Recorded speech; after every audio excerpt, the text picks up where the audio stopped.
Assalamualaikum warahmatullahi wabarakatuh.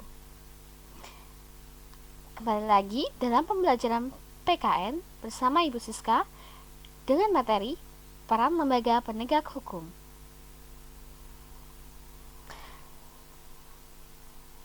Nah, anak-anak, tujuan dari pembelajaran hari ini adalah yang pertama, mengidentifikasikan tugas dan kewajiban lembaga penegak hukum. Yang kedua, mengevaluasi dan menyimpulkan peran dari lembaga penegak hukum.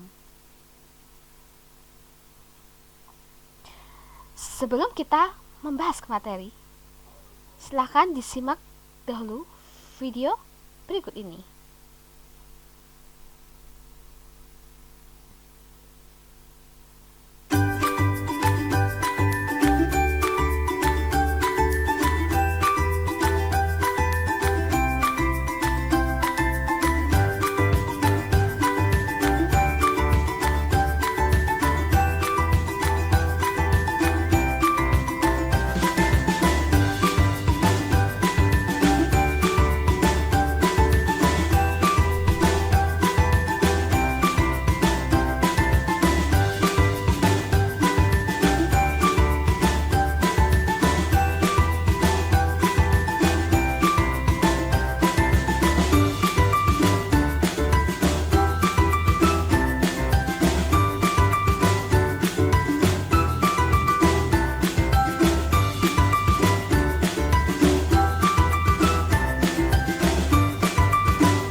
Oke, dari video tadi, kira-kira itu apa sih?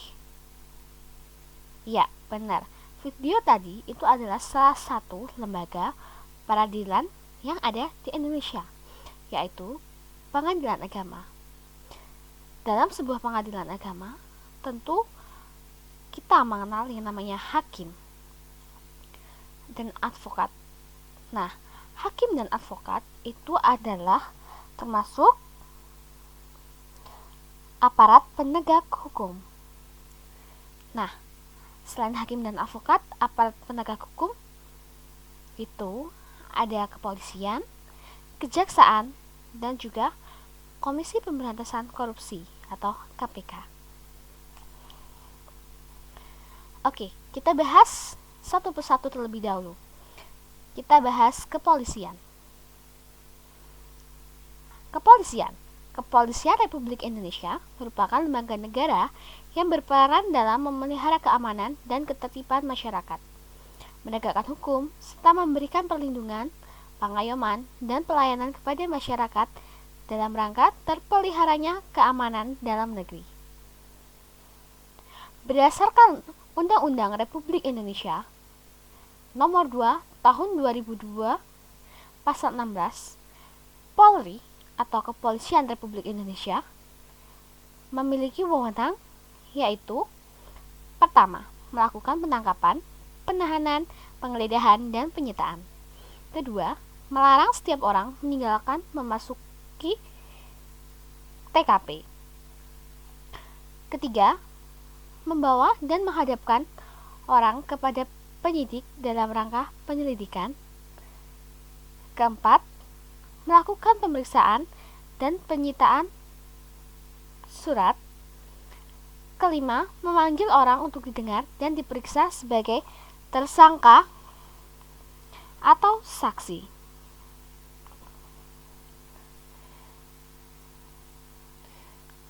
Selanjutnya, mendatangkan orang ahli yang diperlukan dalam hubungannya dengan pemeriksaan perkara. 8. Mengadakan penghentian penyidikan. 9. Menyerahkan berkas perkara kepada penuntut umum. 10. Mengajukan permintaan kepada pejabat imigrasi yang berwenang di tempat pemeriksaan imigrasi dalam keadaan mendesak atau mendadak untuk mencegah atau menangkal orang yang disangka melakukan tindak pidana. 11. Memberi petunjuk dan bantuan penyidikan kepada penyidik pegawai negeri sipil serta menerima hasil penyidikan penyidik pegawai negeri sipil untuk diserahkan kepada penuntut umum. Dan yang terakhir, mengadakan tindakan lain menurut hukum yang bertanggung jawab.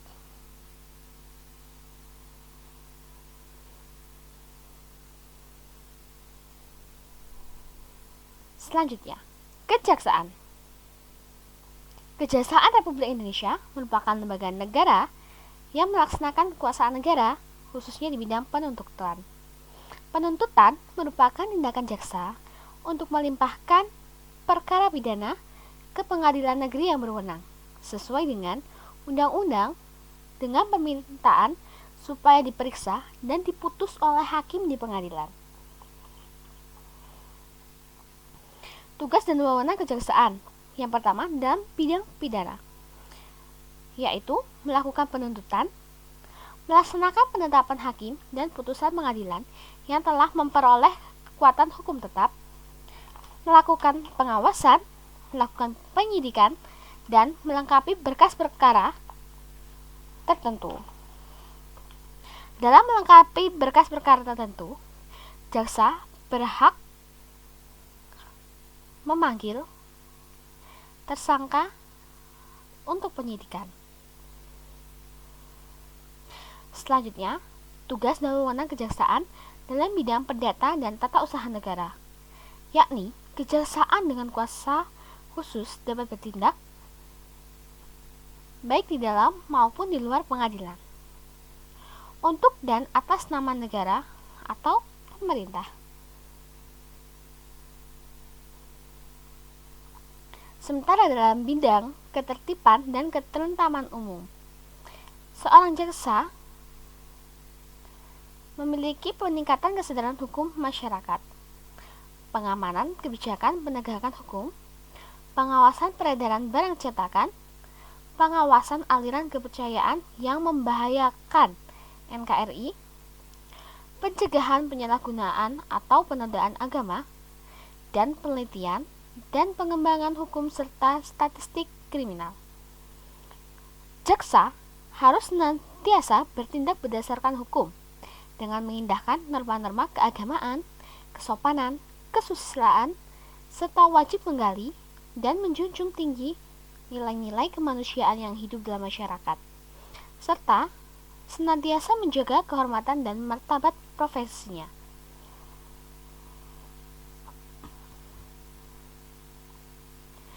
Setelah kejaksaan, kita akan membahas kehakiman.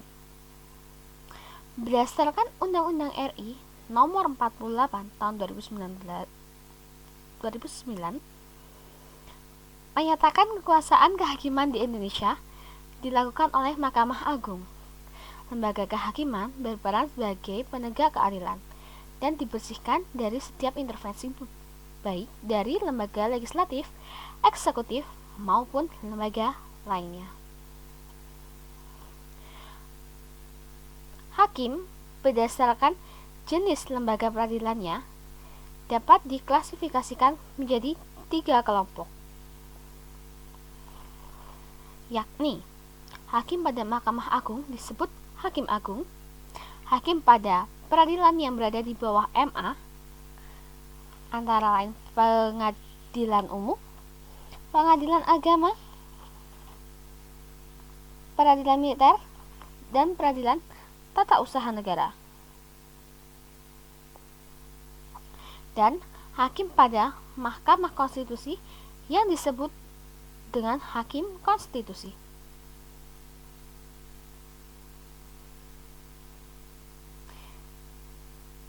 Kemudian, advokat. Advokat juga disebut sebagai penasihat hukum. Adalah orang yang diberi kuasa untuk memberi bantuan di bidang hukum, perdata, atau pidana kepada yang memerlukannya. Nah, kira-kira untuk menjadi seorang advokat ada 4 hal yang harus dimiliki. Yang pertama, kompetensi. Memiliki persyaratan dan pengetahuan untuk mewakili kliennya. Yang kedua, integritas. Kejujuran terhadap kliennya. Ketiga, loyalitas. Pengabdian kepada kliennya, sehingga timbul apa yang disebut dengan kewajiban mewakili kliennya secara loyal dan habis-habisan, serta melakukan sebaik-baiknya untuk kepentingan kliennya. Yang keempat, responsibilitas. Tanggung jawab atas segala tindakannya, baik tanggung jawab hukum maupun tanggung jawab moral.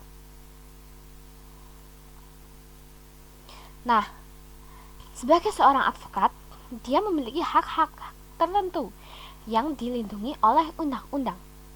Yang pertama, bebas mengeluarkan pendapat atau pernyataan yang mewakili kliennya yang menjadi tanggung jawabnya. Yang kedua, bebas menjalankan tugas profesinya untuk membela perkara yang menjadi tanggung jawabnya. Ketiga, tidak dapat dituntut baik secara perdata maupun pidana dalam menjalankan tugas profesinya. Hal ini dengan itikat baik untuk kepentingan pembelaan klien dalam sidang pengadilan.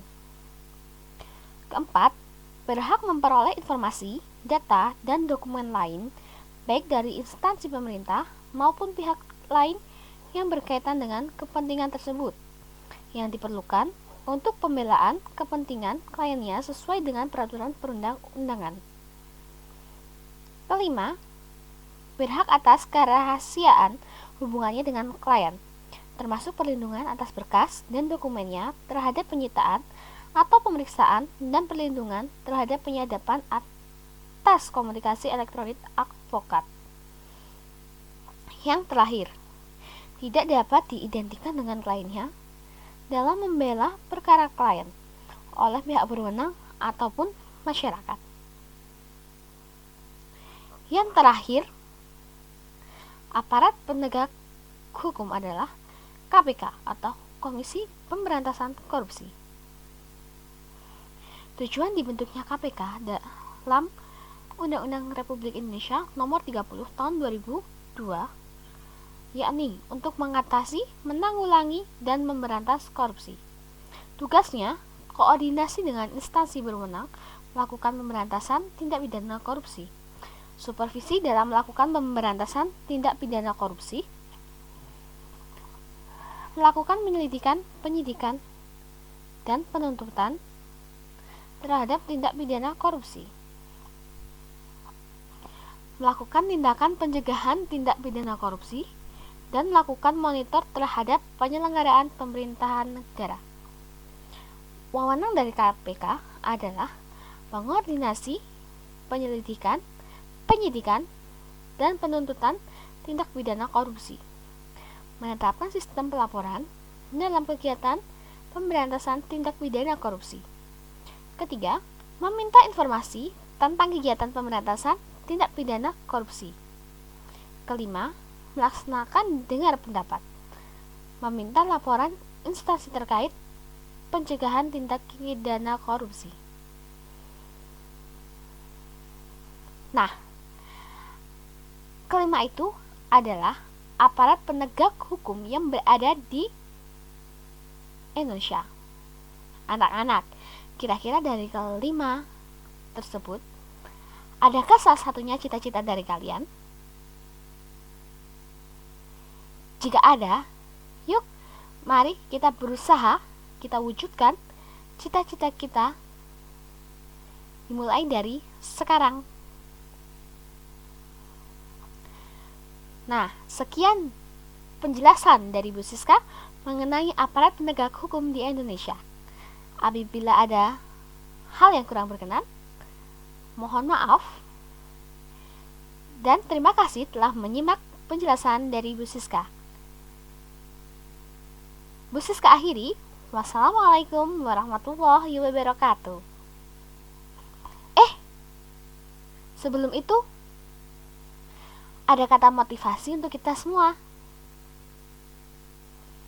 Nah, menurut Henry, hukum menilai bukan karena itu adalah hukum, melainkan karena ada kebaikan di dalamnya. Mari kita tetap patuhi hukum yang berlaku di lingkungan sekitar. Wassalamualaikum warahmatullahi wabarakatuh.